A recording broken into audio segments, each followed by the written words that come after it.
Hello, my name is Eric Rodriguez, and I will be presenting you with my personal leadership development plan. Here we have an outline for this presentation. I will brief my personal assessment based off the 5 practices of exemplary leaders. Next, I will brief my plan and strategy to improve and enhance my strengths. Then I will brief my plan and strategy to improve my weaknesses. Lastly, a very brief slide on cited work. Alright, so here is my personal assessment based off the 5 practices of exemplary leaders. So we'll have my strengths and weaknesses. Strengths on the left, weaknesses on the right. So on the first practice, one of my strengths is inspiring a shared vision. So this is something that I am really good at with my team. Consistently speak about the future, give a positive outlook. I like to keep positivity and optimism most of the time. I truly believe that no task is impossible, especially when everybody puts forth a great effort and is bought in and motivated to accomplish the task. I consistently include, request others give input, especially when it comes to the identity and the future of the team and our duties and day-to-day tasks. Enabling others to act is another strength of mine. I foster trust and respect within my team. One of the things about trust that I've learned from experience is that it is very, very easy to lose trust and even harder to regain it back once lost. So giving team members autonomy and that freedom to accomplish a task outside of the box is key to enabling others to act. And one of the things about leadership that I've learned throughout my time in the military is that your team members will always get recognized when they succeed, but when they fail, it is you as the leader that has to answer. And it is important, one of the things I do is I definitely stand up for them when they fail, because ultimately I'm responsible for their failures. Through wins and failures, develop the confidence and encourage risk-taking. So risk-taking breeds confidence. Getting your team members to take risks and become challenged, especially in an uncomfortable situation, only brews confidence later on. And that's one of the things that I like to do, is encourage folks to embrace being uncomfortable and know that there is always a way out of tough situations. And lastly, encouraging the heart,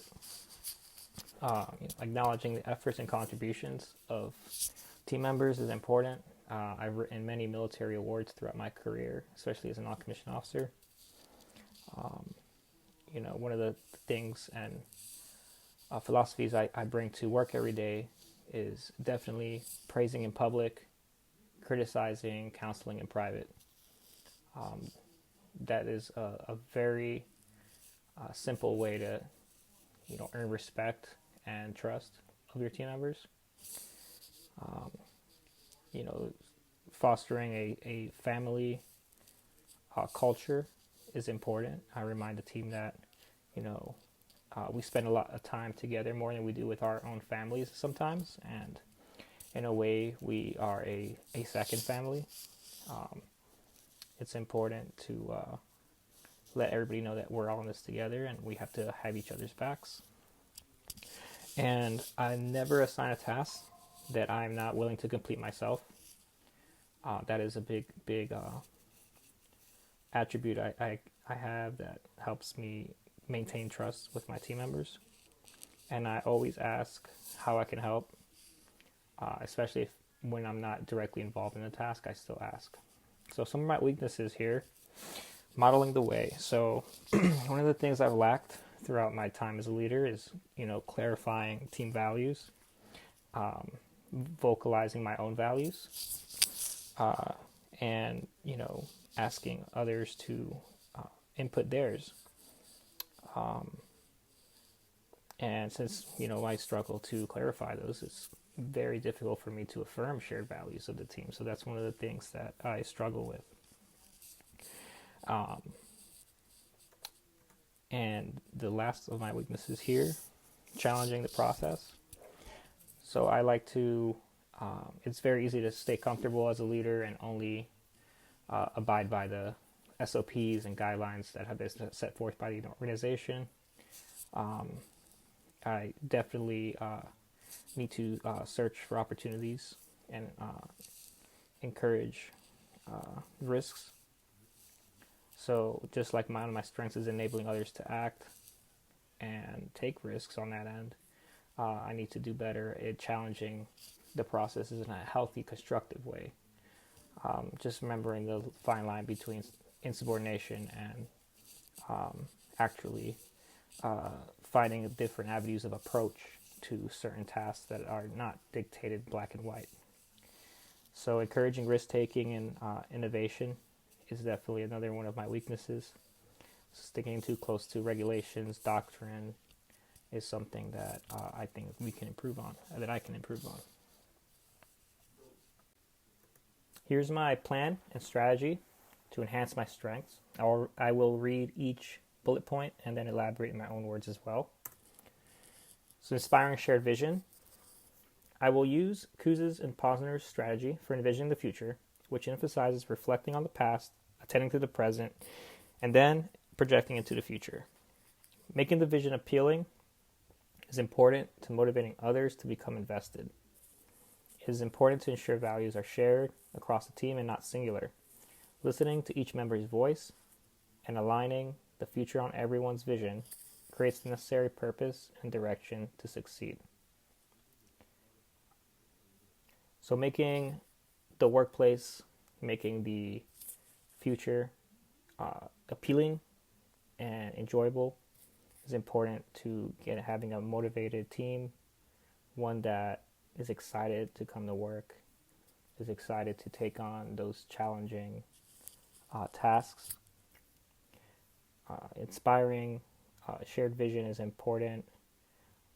I can improve this strength by talking more with the team, talking about what makes them excited to come to work, what are the things that we can improve on as far as a vision, and explaining the whys to the tasks, explaining why we're doing this task instead of just assigning the task is important to inspiring and including everybody in that vision. Enabling others to act. In order to enhance my climate of trust, I will use Kuz's and Posner's strategy of being the first to trust. Their philosophy here describes the idea of essentially trusting first so that you can earn your team's trust later. Building trust is a unique and challenging process that requires taking the risk that you will not ever get trust in return. However, it is articulated that trust is contagious, and even though you take a chance, the odds are favorable most of the time. As a leader, especially with new team members, it's very challenging to sit there and trust first. You show vulnerability. You feel that you might be a little too naive here and there. But when your team members see you trust first, they're more likely to trust back because now you have a shared vulnerability. You've broken the ice in a way when it comes to trust.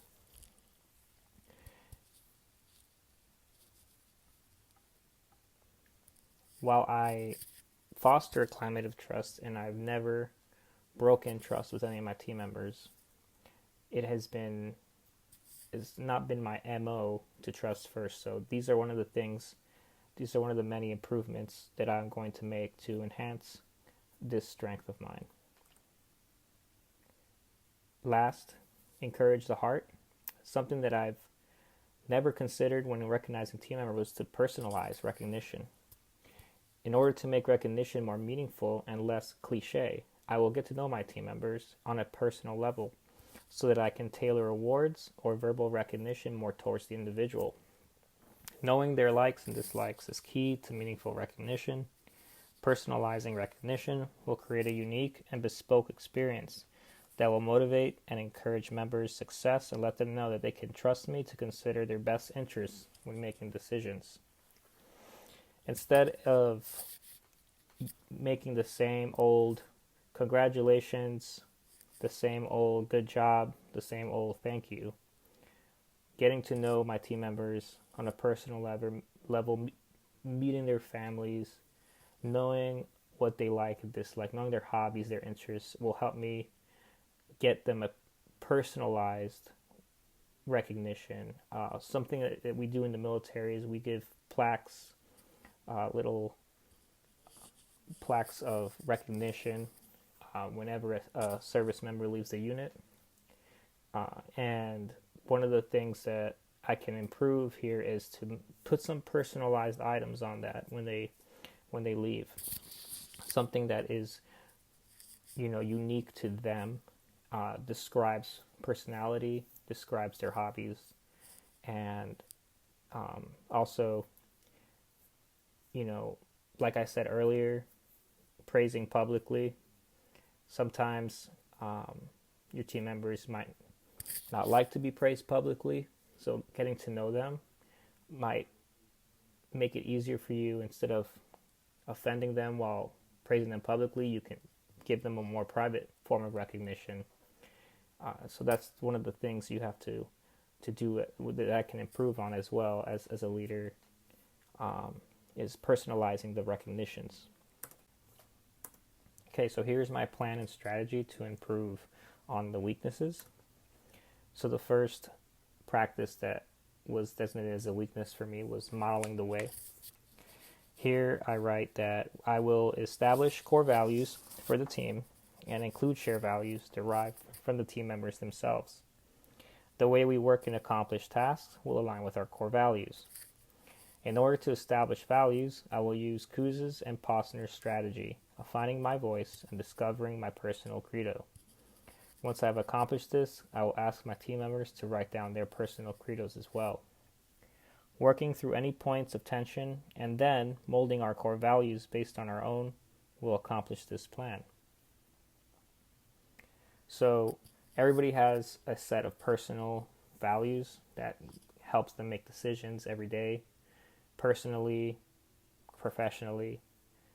It's important that we write these down to help establish these core values for the overall team. So one of the things that will help me accomplish this and establish the values is to go ahead and assess my own values myself and bring those to the team and figure out which of these values will fit in my vision of the team. Then I will ask my team members to write down their own and articulate how theirs can also apply to the vision of the team, therefore creating a shared values for the team and the organization. Next is challenging the process. Becoming complacent with the usual processes and standards of accomplishing tasks has been one of my weaknesses as a leader. In order to improve in this area, I will need to seek out opportunities to work outside the box that limits innovation and creativity. Simply asking the questions, how would you accomplish this task better than I? Or, how can the standard be changed to make this process easier and efficient? Can go a long way in seeking initiative and creativity within my team members. So, like I had said earlier in My strengths, I would stick to the black and white too often, stick to doctrine, become a little too complacent now with challenging the usual SOPs, the processes, the checklists.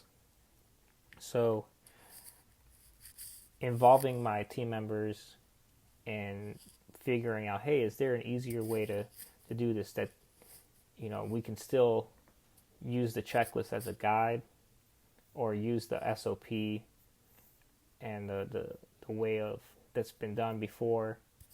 Maybe we could do this a little bit easier and better, but still accomplish and stay on the same road. That's one of the things that I will definitely, and the strategy that I will use to improve on this weakness. Seeking out input from the team can help a long way, helping me to make these decisions. And the next bullet I write, exercising outside is a tool that I will incorporate into my toolbox. Seeking out what other teams, organizations are doing in order to accomplish similar tasks or overcome similar challenges can help provide diversity to our skills and courses of action. Listening to diverse perspectives and promoting a culture of productive opinions within the team will help me make informed decisions and lessen the burden on the team when difficult work is assigned. So this is great because I never actually saw this as a avenue of improvement. It's just exercising outside. And before I took this course, I didn't even know what the word outside meant in this context. And just seeing what other teams are doing, what other units are doing in the corporate environment. Seeing what this company is doing to, differently than mine, is big on keeping you from tunnel visioning. And there are some teams are more successful than others. Looking to see what they're doing to help them succeed may or may not work for your team, but it's worth seeking. And anything that you can do as a leader to lessen the burden on your team members to make their lives easier is totally worth it. You're going to, instead of having them waste energy and spend energy and resources doing it a certain way, doing a job a certain way, if you can make them more efficient and lighten the load, you'll get more productivity. The team will be more successful, and it'll help me as a leader make better informed decisions especially when those challenging tasks and projects and work is assigned.